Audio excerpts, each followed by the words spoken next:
আমি তো পদত্যাগ করি নাই, যেভাবে পদত্যাগ করতে হয় জি আপা, আমার কিন্তু সেভাবে পদত্যাগ করা হয়নি। আমি পদত্যাগ করিনি, আমি এখনো বাংলাদেশের প্রধানমন্ত্রী। সাবেক ছাত্রলীগ নেতার সাথে কথোপকথনে এমন দাবি করলেন সদ্য ক্ষমতাচ্যুত প্রধানমন্ত্রী শেখ হাসিনা, যার অডিও কল সামাজিক যোগাযোগ মাধ্যমে ফাঁস হয়েছে। হাসিনা আরো বলেন, উপদেষ্টা নামে কোনো পদ নেই।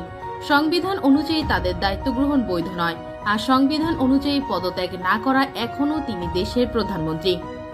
জানা গেছে, বেলজিয়ামে অবস্থানরত নোয়াখালী সোনাইমুড়ি থানার ছাত্রলীগের সাবেক সেক্রেটারির সঙ্গে টেলিফোনে এসব কথা বলেছেন শেখ হাসিনা। প্রধান উপদেষ্টা ডক্টর মোহাম্মদ ইউনূসকে উদ্দেশ্য করে হাসিনা বলেন, সে তো জবরদখল করছে, তার কোনো লিগালিটি নেই। উপদেষ্টা বলে আমাদের কোনো পদ নেই। মানুষের প্রাণ নিয়ে একটা সিচুয়েশন তৈরি করে তারপর সে ক্ষমতায় গেল। জবাবে সাবেক ওই ছাত্রলীগ নেতা বলেন, আমরা এগুলো ইউরোপীয় পার্লামেন্টকে জানাচ্ছি। শেখ হাসিনা বলেন, আমি তো পদত্যাগ করিনি।